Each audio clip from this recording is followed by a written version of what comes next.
परमात्मा की लाठी में आवाज़ नहीं होती, कहने वाला सही ही कहा है। और आज इस कहानी के माध्यम से हम लोग जानेंगे भी। तो आइए इस कहानी के माध्यम से जानते हैं कि परमात्मा की लाठी में आवाज़ नहीं होती, लेकिन दर्द बहुत होता है। ऐसा दर्द होता है कि पूरी बुनियाद हिल जाती है। तो अगर आप हमारे चैनल पर नए हैं तो जल्दी से ऑसम शॉर्ट भक्ति से जुड़ जाएं।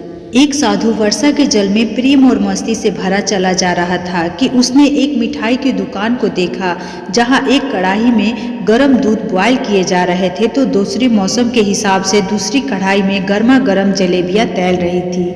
साधु कुछ क्षणों के लिए वहां रुक गया। शायद भूख का एहसास हो रहा था या मौसम का असर था। साधु हलवाई की मिठाई को बड़े गौर से देखने लगा। साधु कुछ खाना चाहता था, लेकिन साधु की जेब में पैसे नहीं थे। भला पैसा कहाँ से होता। साधु कुछ पल भट्टी से हाथ सेकने के बाद चला ही जाना चाहता था कि नेक दिल हलवाई से रहा नहीं गया और एक प्याला गर्म दूध और कुछ जलेबियां साधु को दे दी।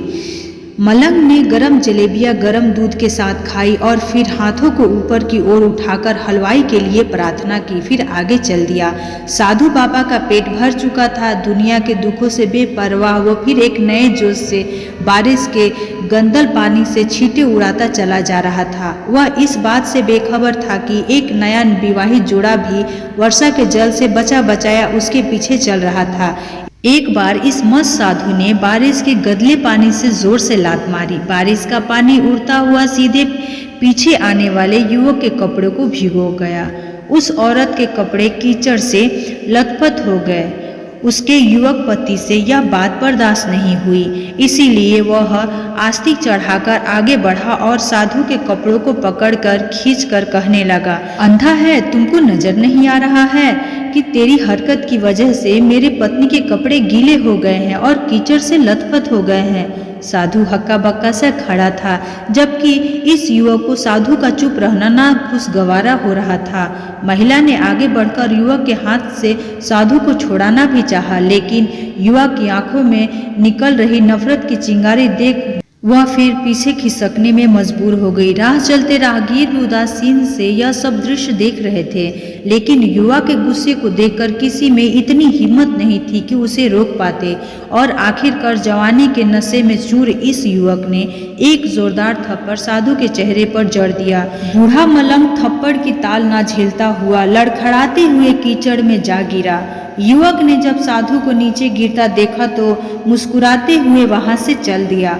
बूढ़े साधु ने आकाश की ओर देखा और उसने होठों से निकला, वाह मेरे भगवान, कभी गरम दूध जलेबी और कभी गरम थप्पड़, लेकिन जो तू चाहे मुझे वही पसंद है। यह कहता हुआ वह एक बार फिर अपने रास्ते पर चल दिया।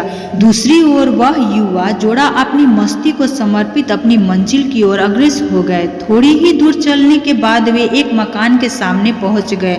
शायद वो अपने घर पहुंच गए थे। युवा अपनी जेब से चाबी निकालकर अपनी पत्नी से हंसी मजाक करते हुए ऊपर घर की ओर सीढ़ियां तय कर रहा था।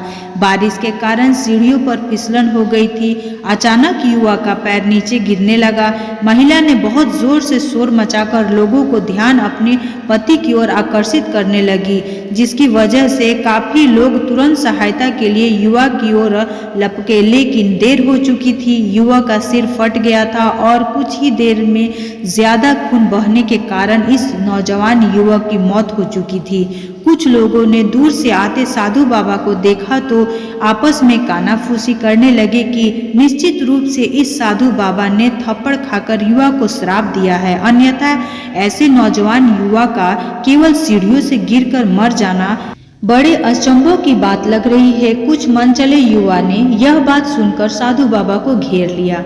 एक युवा कहने लगा कि आप कैसे भगवान के भक्त हैं जो केवल एक थप्पड़ के कारण युवा को श्राप दे बैठे।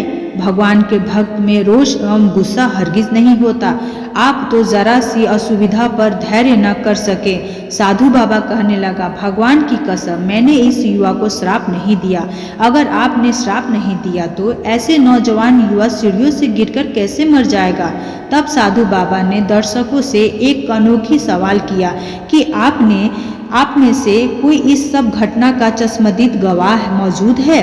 एक युवक ने आगे बढ़कर कहा, हाँ, मैं इस सब घटना का चश्मदीद गवाह हूँ। साधु ने अगला सवाल किया, मेरे कदमों से जो कीचड़ उछला था, क्या उसे युवा के कपड़ों को गीला किया था? युवा बोला, नहीं, लेकिन महिला के कपड़े जरूर खराब हो गए थे। मलंग ने युवक की बाहों को थपथपाते हुए पूछा कि फिर युवक ने मुझे क्यों मारा? युवा कहने लगा, क्योंकि वह युवा इस महिला का प्रेमी था और यह बर्दाश्त नहीं कर सका कि कोई उसके प्रेमी के कपड़ों को गंदा करे, इसीलिए उस युवक ने आपको मारा। युवा की बात सुनकर साधु बाबा ने एक जोरदार ठहाका बुलंद किया और यह कहता हुआ वहां से विदाई हो गया। तो भगवान की कसम, मैंने श्राप किसी को नहीं दिया है, लेकिन कोई है जो मुझसे प्रेम रखता है। अगर उसका यार सहन नहीं कर सकता तो मेरे यार को कैसे बर्दाश्त होगा कि कोई मुझे मारे?